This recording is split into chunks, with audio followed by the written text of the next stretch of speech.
आज हम जानने वाले हैं जिस घर में बिल्ली के बच्चे पैदा होते हैं उस घर में क्या होता है। और दोस्तों, यह बात जानना हमारे लिए बहुत जरूरी है, इसलिए बोल रहा हूं कि वीडियो पूरा देखना।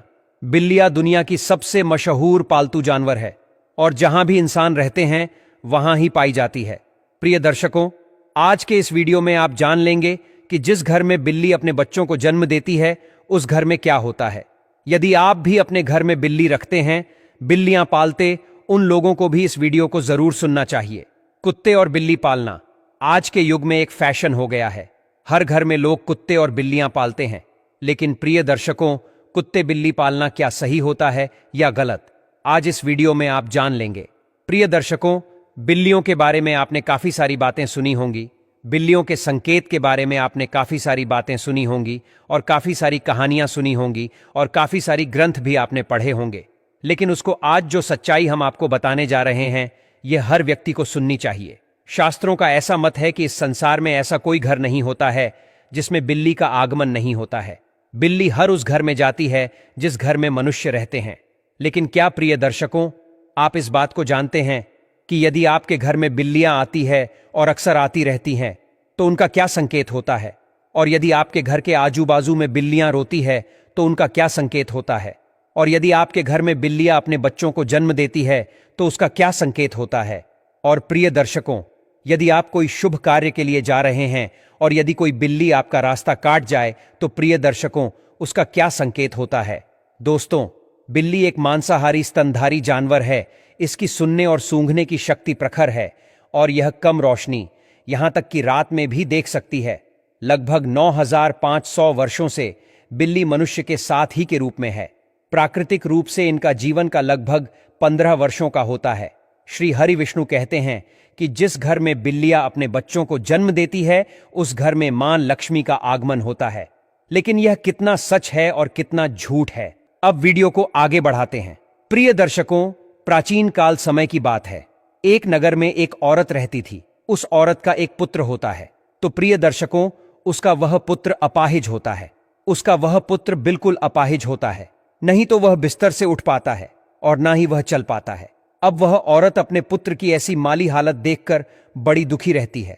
हर समय उसको यह चिंता खाई जाती है कि मेरे इस पुत्र का क्या होगा। प्रिय दर्शकों, अब जब दूसरा साल लगता है तो दूसरे साल में उस औरत को दूसरा पुत्र होता है। तो प्रिय दर्शकों, उसका दूसरा पुत्र भी बिल्कुल अपाहिज होता है। वह भी उस औरत की पहले पुत्र की तरह ही बिल्कुल अपाहिज होता है।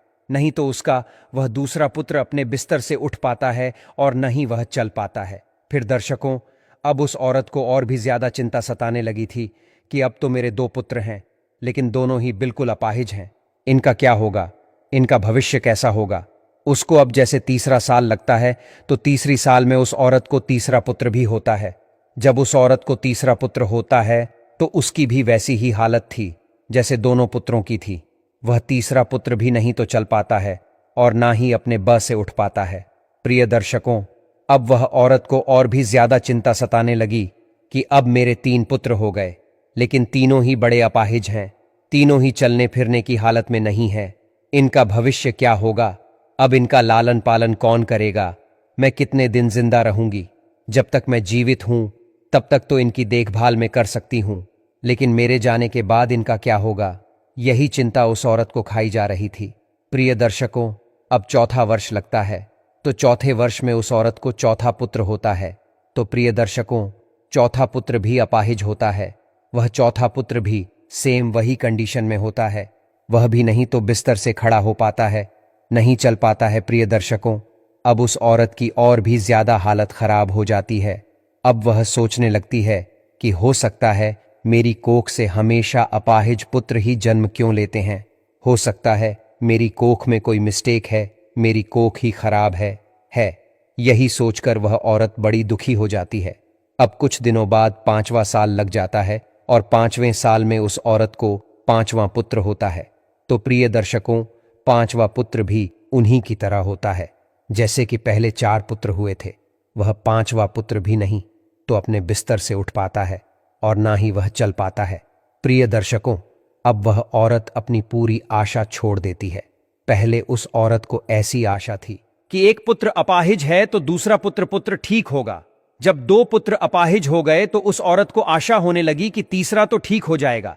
जब 3 पुत्र अपाहिज हो गए तो उस औरत ने यह आशा रखी कि चौथा पुत्र मेरा सही होगा।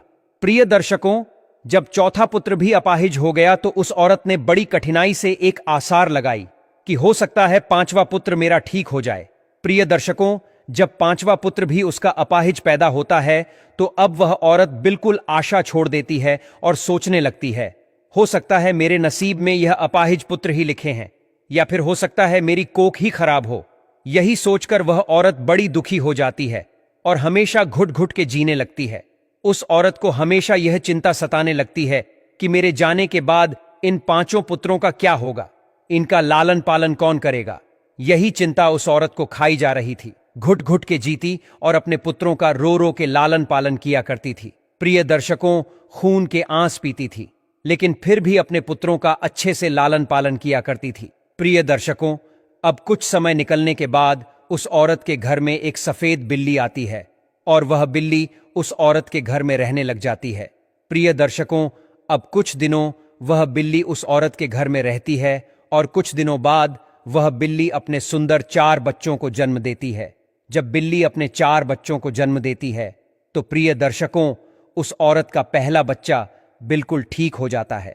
उस औरत का पहला बच्चा अपने बिस्तर से खड़ा भी होने लगता है और अपने पांव पर चलने भी लग जाता है। प्रिय दर्शकों, अब वह औरत बड़ी प्रसन्न होती है और बड़ी खुश हो जाती है और ऊपर वाले का दिल से धन्यवाद करती है। प्रिय दर्शकों, अब औरत उन बिल्ली के बच्चों को अपने पास ही रखा करती और उनका अच्छे से लालन पालन किया करती। प्रिय दर्शकों, कुछ दिन निकलने के बाद वह बिल्ली का फिर से प्रसव होता है और वो बिल्ली फिर से अपने 4 बच्चों को जन्म देती है तो उसका फिर से उस औरत का दूसरा लड़का ठीक हो जाता है। इसी तरीके से जब जब बिल्ली को प्रसव होता तब तब उस औरत का हर बच्चा ठीक होता जाता। इसी तरीके से उस औरत के सभी बच्चे ठीक हो जाते हैं। और प्रिय दर्शकों, उस औरत के घर में अन्न धन की कोई कमी नहीं रहती है। शास्त्रों में ऐसा कहा जाता है कि जिस घर में बिल्ली अपने बच्चों को जन्म देती है उस घर में ही मां लक्ष्मी का तीव्र गति से आगमन होता है। उस घर में सुख समृद्धि इतनी आ जाती है कि उस घर में रहने वाले इंसान नहीं संभाल पाते। प्रिय दर्शकों, जिस घर में बिल्ली अपने बच्चों को जन्म देती है उस घर में सुख समृद्धि खूब आती है। लेकिन शास्त्रों में ऐसा कहा गया है कि बिल्ली को घर में पालना अशुभ माना जाता है। जिसे घर में बिल्लियां रोती है वह भी बहुत अशुभ होता है। इसलिए बिल्लियों को पालना शास्त्रों के अनुसार अशुभ माना जाता है। शास्त्रों में ऐसा कहा जाता है, यदि आप किसी भी शुभ कार्य के लिए प्रस्थान करते हैं और यदि बिल्ली आपका रास्ता काट जाए तो को उसको अशुभ माना जाता है। कहा जाता है कि जिस वक्त आप किसी काम के लिए जा रहे हैं और बिल्ली यदि आपके आड़ ढे आ जाए, आपका रास्ता काट दे, तो आपका वह काम नहीं बनता है। और ऐसा भी कहा जाता है कि जब बिल्ली आपका रास्ता काट दे तो आपको नहीं जाना चाहिए। यदि आपके घर में आकर के बिल्ली रोती है तो प्रिय दर्शकों, इसको भी बहुत बड़ा अशुभ संकेत माना जाता है। शास्त्रों के मुताबिक ऐसा कहा जाता कि जिस घर में बिल्लियां रोती हैं उस घर में किसी ना किसी की अकाल मृत्यु होने का भय होता है। जो लोग अपने शौक के लिए बिल्लियां पालते हैं, घर में बिल्लियों को पालना बड़ा अशुभ संकेत माना जाता है, अशुभ होता है। इसलिए जो लोग बिल्लियां पालते हैं वह इस वीडियो को जरूर देखें और आज से वह बिल्लियां पालना बंद करें।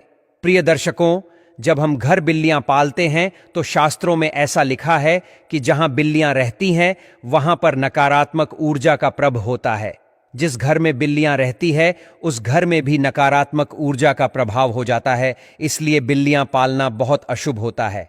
प्रिय दर्शकों, यदि आपको आधी रात पर बिल्ली दिखाई देती है तो इसको भी बहुत बड़ा अपशगुन माना जाता है।